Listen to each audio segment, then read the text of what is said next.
Everyone, welcome to the visual roll reader training video for learning how to do the tracker calibration using our enhanced algorithm.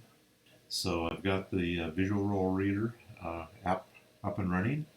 First thing you want to make sure is that you're running version 3.4 or later, and that's over in this area. Next thing is we want to make sure the number of holes that we want to capture is set correctly, and that's 88. In this example, we've got an 88-hole tracking bar. You can actually set that later, but I always like to have it set correctly right when the app is started. The hole width and height will be set automatically by the new algorithm, so we can ignore that and ignore everything else. So let's open up our video file, which has the tracker bar and the video of the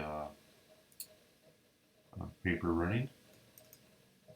This is a dueling banjos roll. So here is the roll, here's the tracker bar with no paper in front of it, which is what I highly recommend you use for calibrating the tracker bar.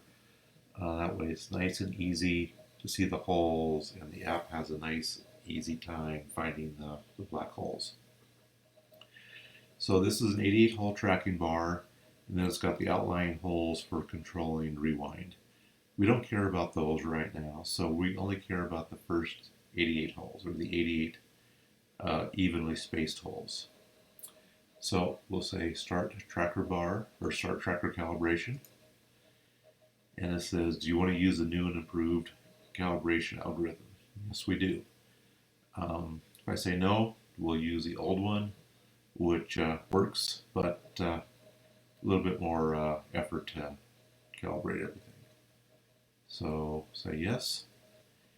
So the next thing it says is click the mouse pointer to the left and slightly below the first tracker bar hole that you want to recognize. Do not click inside the hole itself. And that's very important. We do not want to click inside the hole. So I hit OK. This is the first hole, so I want to be to the left and below it.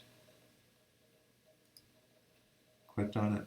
It says now click the mouse to the right of the last tracker hole and do not click inside of any tracker bar hole. Seems easy enough. So this is the last hole. We want to go to the right. So we click on it. Are there additional holes to be captured? We say no. And now it says the red box shows the capture area for each hole. The hole width and height have been adjusted so the capture area should cover the entire hole. Manually adjust if necessary.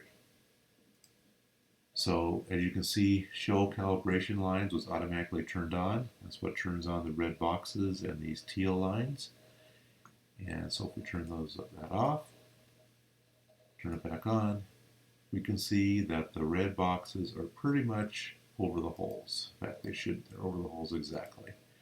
You can still manually adjust things. You can move the tracker bar to the right, all the holes to the left, up, down.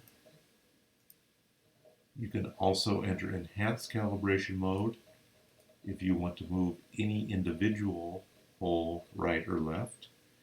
Let's move number 88 to the right by right-clicking or single-clicking if you're on a Mac, left-click or double-click on a Mac to move it to the left.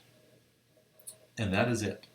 So with the old algorithm, you had to manually, tweak a lot of holes to make them all, be exactly over the holes. You should not have to do that anymore, so it should save a lot of time. And of course, we can save this calibration. Let's just say save calibration. We'll just call this test 1, and we save it, and we're done. And so the next time you want to analyze this roll, you can just load the calibration test1.cal, and all of this information is there. So now let's say you wanted to actually have the outer holes also included. I'm going to restart the app and we'll show you how to do that. Okay, the app's been restarted. So let's say we want to find all 88 holes plus these two holes that are used for control and rewind. So now we're going to do 90 holes, and we'll say start tractor calibration. Follow the instructions. To the left and below the first hole, which is right there. To the right of the last hole, which is right there. No more holes. And as you can see, the enhanced algorithm worked. It found all 90 holes, even though the difference between hole number 1 and 2 was much larger. The spacing was much larger between 1 and 2 than between 2 and 89. And it also found hole 90. And again, we can enter enhanced calibration. And if we want to move this one to the right just a little bit, we can do that. And the same thing with hole number 1. And we can say this calibration to be test number 2.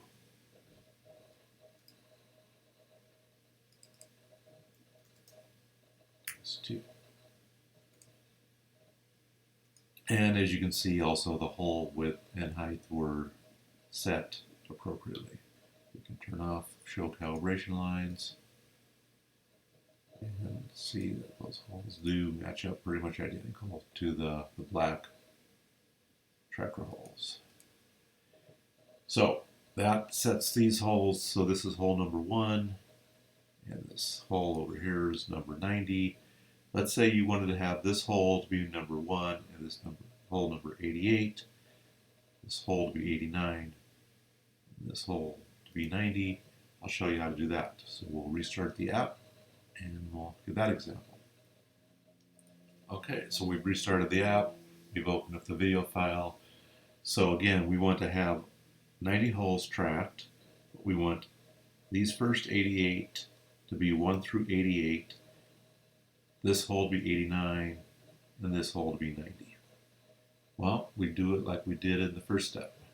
We have number of holes be 88. We're going to do the first 88 first. So start tractor calibration.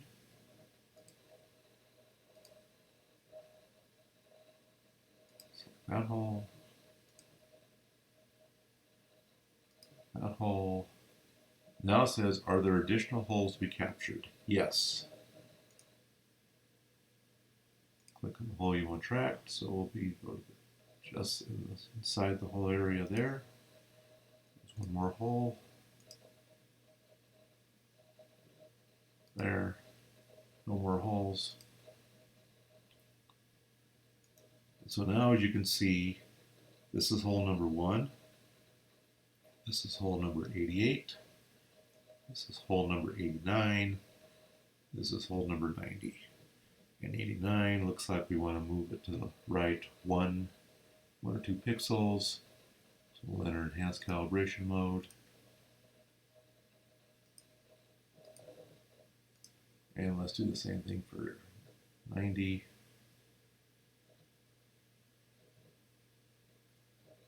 Make sure, there we go. And that's it. Okay, so let's go ahead and save this as calibration test 3.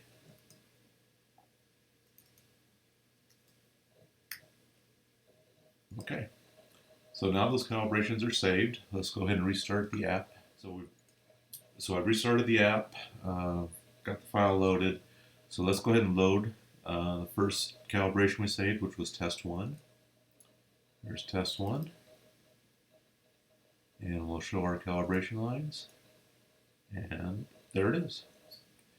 Let's go ahead and load calibration test 2. There was test 2.